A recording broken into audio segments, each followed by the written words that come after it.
Uh, all right, meeting is now streaming live on Facebook. So we are there. I just, hello, wrestling world, World Wrestling Live, the wrestling community. Obviously, uh, I, I'm honored. I can't believe I've got Mr. Joe DeSena on today, CEO and founder of the brand Spartan. I'm sure all of you have either seen or been a part of some type of Spartan race. And it's pretty cool stuff that he's doing, not just nationwide, but worldwide. I went on and read a bunch of stuff about it, and it's pretty cool. But listen, welcome, Joe. I know we've got a time crunch here, and I'm just honored to be a part of your time block today. But thank you so much for coming on. Welcome to World Wrestling Live. Thanks for having me. I'm honored to be in the wrestling community. I was not a wrestler, and every time I meet somebody like you, and I'm part of the community, I'm actually jealous. I'm regretting that I did not wrestle as a kid, but I come from a long history of fighting my way to where I am today, and I'm sure you've done the same. And most people have, right? I mean, you dig your way out of your childhood, you get past the limitations your parents put on you. And I grew up in a crazy neighborhood. You and I were just touching on it. And if anybody's seen the movie Goodfellas, for whatever reason, where I grew up was 4 of the 5 organized crime bosses lived in this neighborhood in Howard Beach, Queens. And as a young kid, I didn't have an opportunity to look up to wrestlers. I looked up to these mob bosses. They had nice cars, they had nice suits, they had rolls of $100 bills in their pockets, and they got a lot of respect. And so, as a young person, of course, that's who you wanted to be. For sure. But to be that person, you had to win. For them, the NCAA's was you had to go to jail. That was. Yeah. That wasn't the where you wanted to go, right?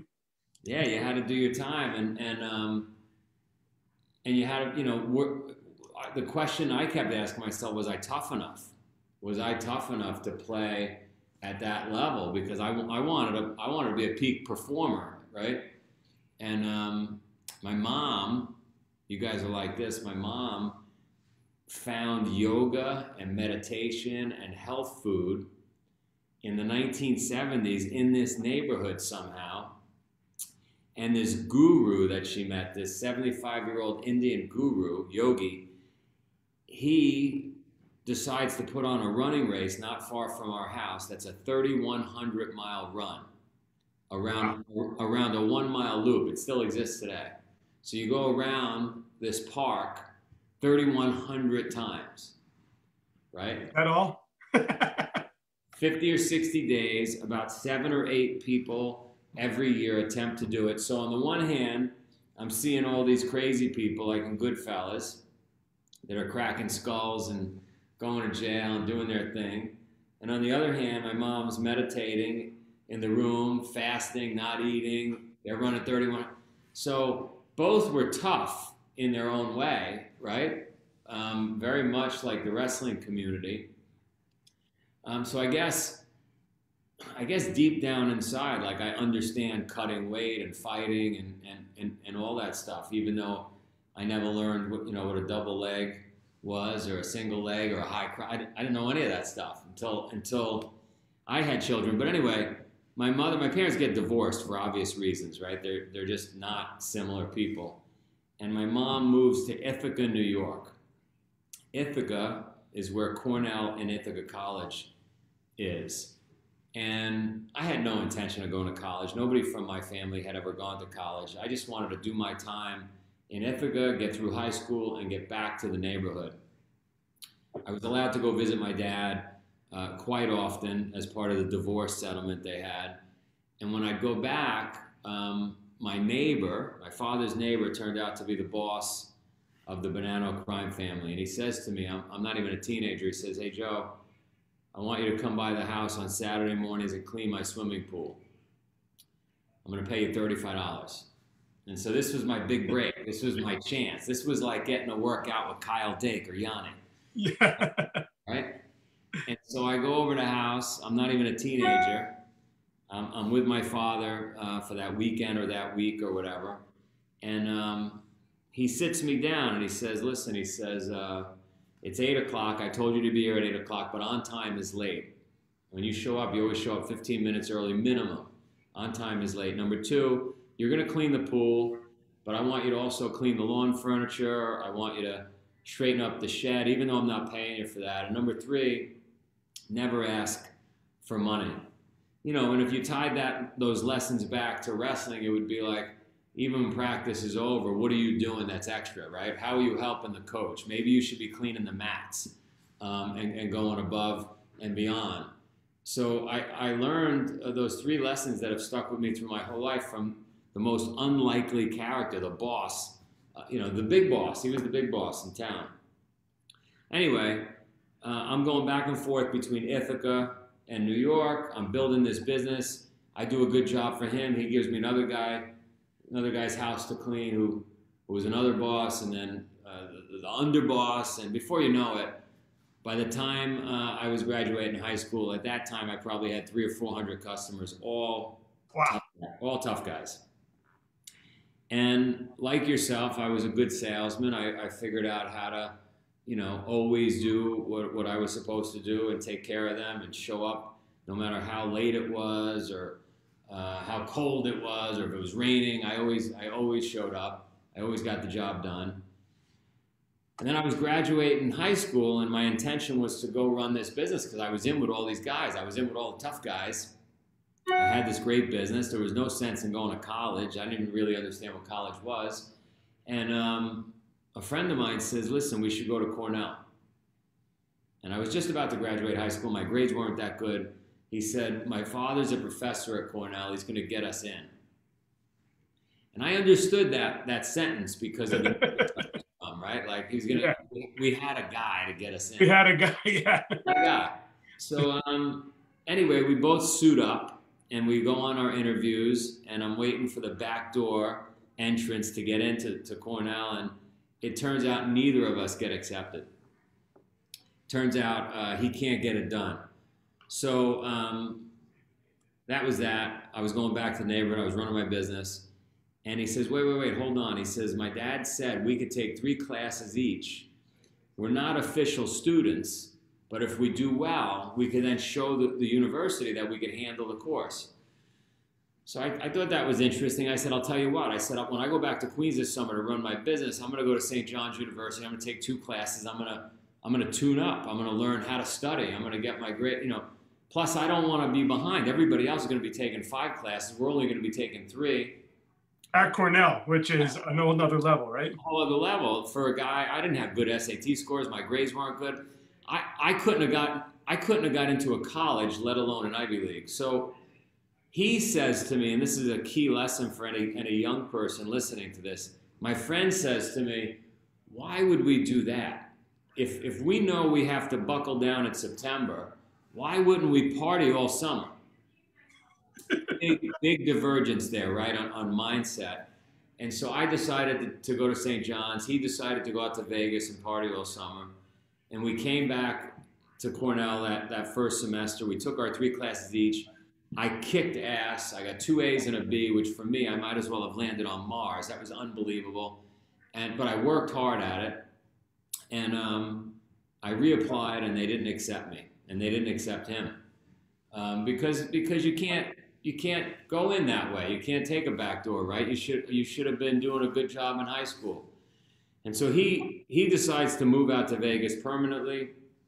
I decide to stick it out. I'm going to do another semester. I'm going to show them. So I do another semester. I do well. I reapply. No dice. They deny me. But now my business is really growing. Now I got like 500 customers back in the neighborhood. I go do a 3rd semester. I reapply. They deny me. My business is getting bigger. I don't like to quit. My 4th semester, I'm going to quit. It's not for me. At this point, I got 700 customers in Queens. I'm making really good money. And we're doing construction work now. And my mom says, before you quit, there's a woman that I teach yoga to. She's at Cornell. I don't know what she does, but she said she'd like to meet you. And I would have never went to my mom for like a connection. She was teaching yoga. She was crunchy. She wasn't like, this wasn't her scene. You never know who knows somebody, right? Never know. That's another lesson from this podcast is take every meeting.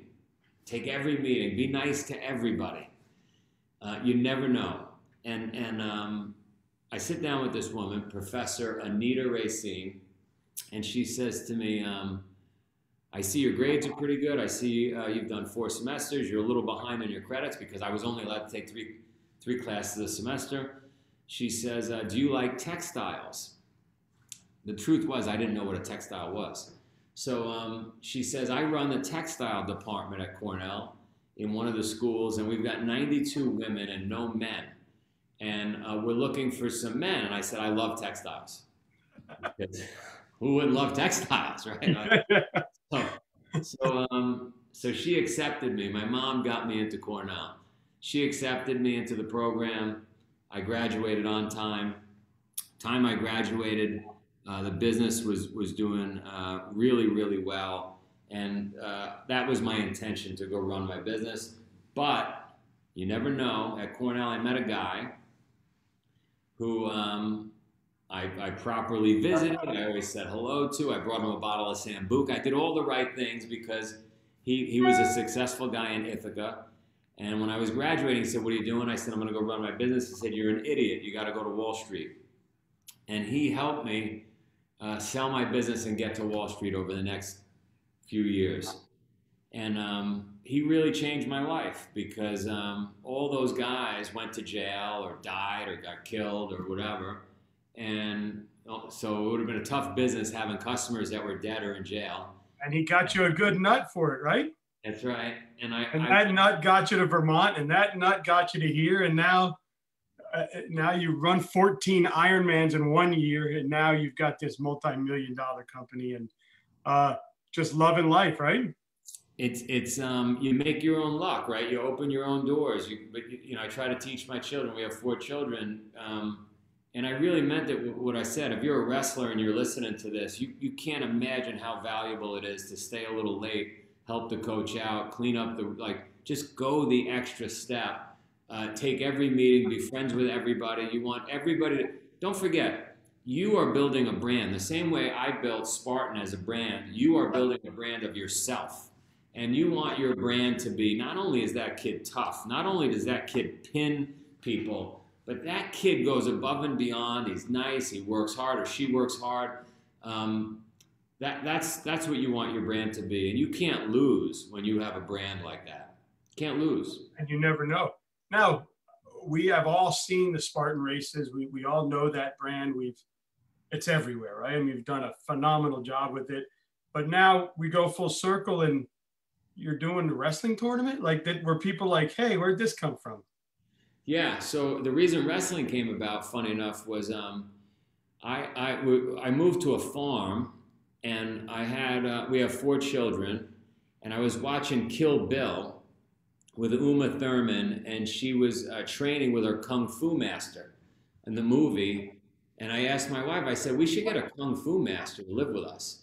So I reached out to a friend that I knew from Queens, from that neighborhood, who connected me with a guy in China, and we flew in a Kung Fu master to move in with us. And I started to teach my kids Kung Fu with this guy twice a day, 2 a days, every day, Kung Fu. I didn't know anything about wrestling. And then I met a guy named Jay Jackson, who I'm going to get on your podcast, who was the assistant coach at Stanford, who trained in the dark every night with his dad, and one day was abducted and zip-tied to a chair and almost killed. But because he trained in the dark, I don't want to give his story away, he was able to escape.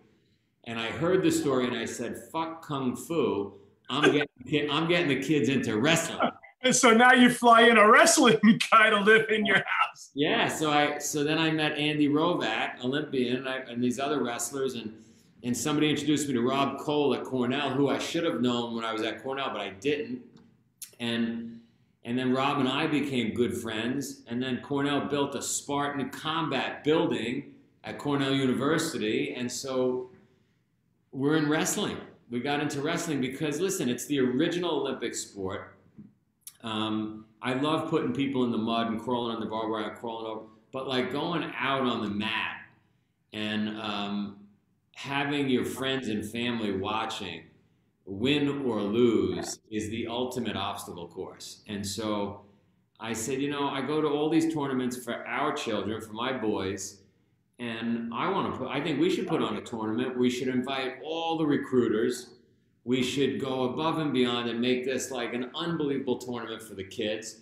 I'm in it for a different reason. Like, I'm not making a living we put on 325 events across 45 countries. So this Spartan combat event in Jacksonville is really not about making money. This event is about taking it to another level for the kids, right? Freestyle, folk style, Greco, bringing in the recruiters, making it family friendly, doing a giant bar. Like, it's going to be unbelievable because I'm looking at it like I'm a customer.